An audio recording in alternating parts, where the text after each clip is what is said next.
Create and save the residence of bees. Create বলতে পর্যাপ্ত গাছপালা লাগাতে হবে, তাহলে পরিবেশ ভালো থাকবে, মৌমাছি ভালো থাকবে। We can survive if there is bees. আমরা বাঁচবো যদি মৌমাছি, and the universe will survive if there is bees. এবং বিশ্ব বাঁচবে যদি মৌমাছি থাকে। Tiny animal bees are arranging our food. আমাদের খাদ্যের সংস্থান, আমাদের সেই হিসেবে মৌমাছির প্রতি যত্ন নিতে হবে, এই সেক্টরকে এগিয়ে নিয়ে যেতে হবে। Next, fact of bees and beekeeping. One of every 3 bites of our food comes from courtesy of the bees এবং pollination. ওই একটু আগে আমি একবার বলেছি যে আমরা যে পরিমাণ খাদ্য খাই তার 3 ভাগের 1 ভাগ খাদ্য এই মৌমাছি যোগান। Contribution in food security, nutrition and climate resiliency.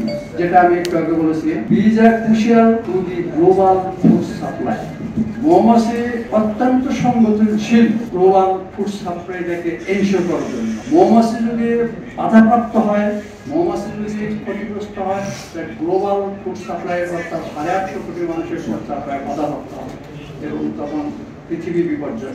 About 100 crop species provides 90% of the food. আমরা যে খাবারটা খাই, হাজার হাজার গাছপালা আছে, সবগুলো খাবার তো আমরা খাই না। আমাদের 100-এর মতো 100 প্রজাতির গাছপালা আছে যারা আমাদের শতকরা 90% খাদ্য সরবরাহ করে থাকে এবং এই গাছপালাগুলো 71% হলো মৌমাছির দ্বারা পলিনেটেড। বিকিপিং করলে আমরা যদি মৌ চাষ করি তাহলে কি দাঁড়াবে? আমরা ফুড সিকিউরিটি পাবো, নিউট্রিশন পাবো, এনরিচড এনভায়রনমেন্ট পাবো। ফুড সিকিউরিটি অর্থাৎ বর্ধিত খাদ্য উৎপাদন, নিউট্রিশন পুষ্টির যোগান পাবো, এনরিচড এনভায়রনমেন্ট সেটা পরিবেশ ভালো পরিবেশ থাকবে। তারপরে ফুড সিকিউরিটি যদি হয় তাহলে বেটার সার্ভাইভাল, আমরা ভালোভাবে বাঁচতে পারবো। নিউট্রিশন হলে গুড হেলথ, স্বাস্থ্য ভালো থাকবে, অসুখ বিসুখ কম হবে। এনরিচড এনভায়রনমেন্ট যদি আমরা পাই তাহলে গ্লোবাল সাস্টেইনেবল এনভায়রনমেন্ট, পরিবেশ ভালো হবে।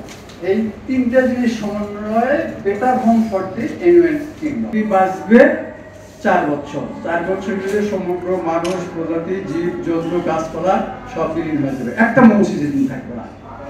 এই কথাটাই উনি বলে গেছেন।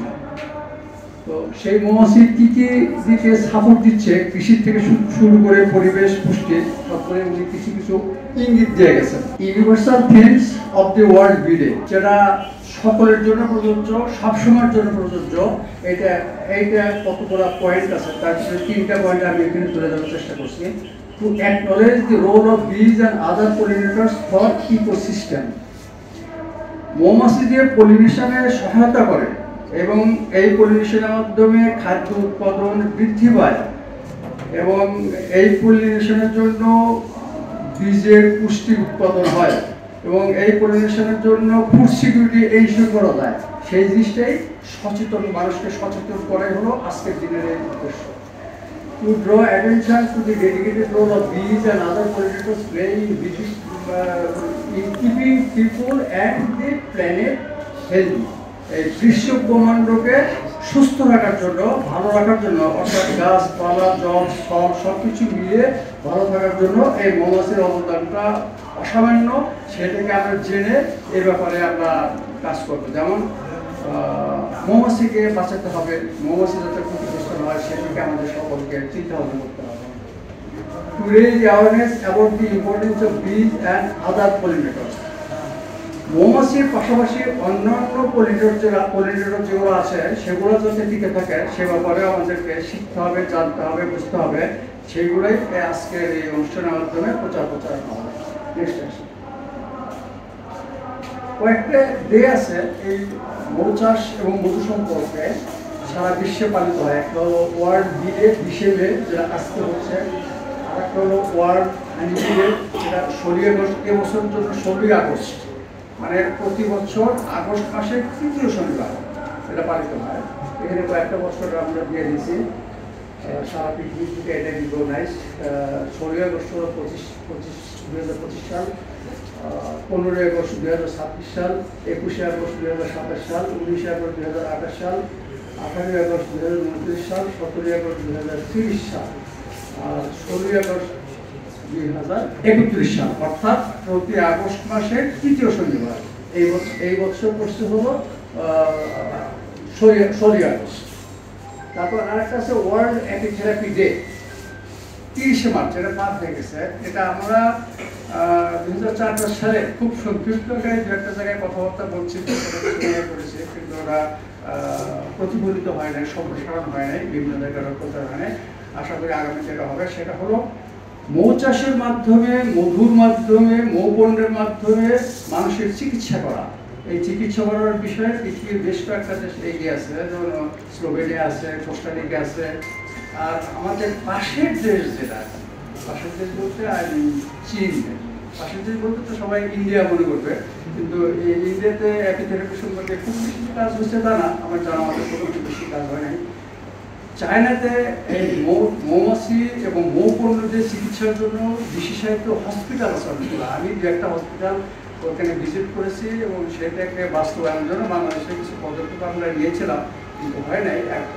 স্টিল দেয়ার ইজ টাইম যে এটা আমরা সরকারি বেসরকারি বিভিন্ন প্রতিষ্ঠানের মাধ্যমে, বিভিন্ন হসপিটালের মাধ্যমে আমরা এগিয়ে যাব, যাতে এই সাবজেক্টের উপরে হসপিটাল তৈরি হয়। এই দিনটিতে তার এই জন্মদিনকে, তার অবদানকে স্বীকার করে জাতিসংঘ এই দিনটিকে বিশ্ব মৌমাছি দিবস হিসেবে স্বীকৃতি প্রদান করেছে, যার ফলশ্রুতিতে আজ আমরা সবাই একত্রিত হয়েছি এবং মৌমাছি নিয়ে আলোচনা হচ্ছে, বিস্তারিত আলোচনা, যেটা আমি হয়তো আপনাদের কাছে কিছুই না, আপনাদের কাছ থেকে আমি অনেক কিছু জানতে পারছি।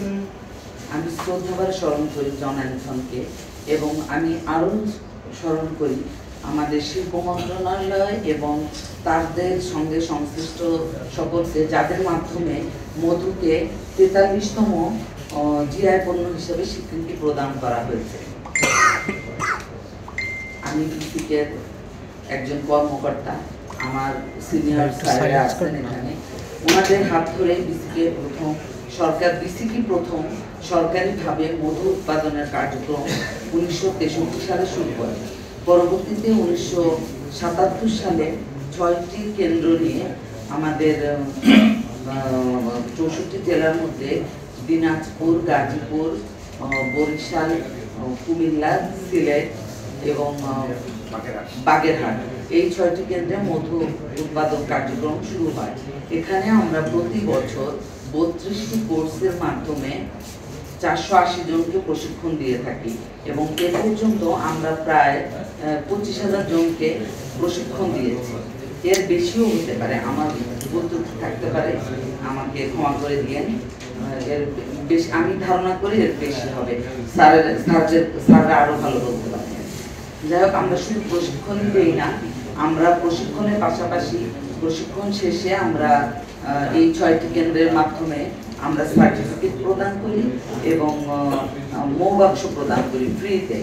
এবং এই মৌবাক্স নিয়ে প্রত্যেকেই একজন ইচ্ছা থাকলে ওনারা মৌখামারি হতে পারেন এবং এই প্রশিক্ষণে শুধু উনি নিজে নয়, ওনার পরিবারকে নিয়েও উনি প্রশিক্ষণটা গ্রহণ করে থাকেন। যেমন তার বাড়িতে বেকার ছেলে থাকলে বা মেয়ে থাকলে অথবা ওয়াইফও ওনাদের সঙ্গে এই প্রশিক্ষণটা নিয়ে থাকেন।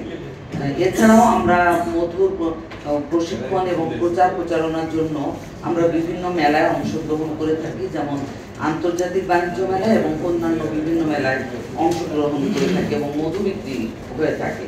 সেখানে শুধু আমাদের বিসিকের 6টি কেন্দ্রের মধু নয়, আমাদের উদ্যোক্তাদের উৎপাদিত মধুও বিক্রি হয়ে থাকে।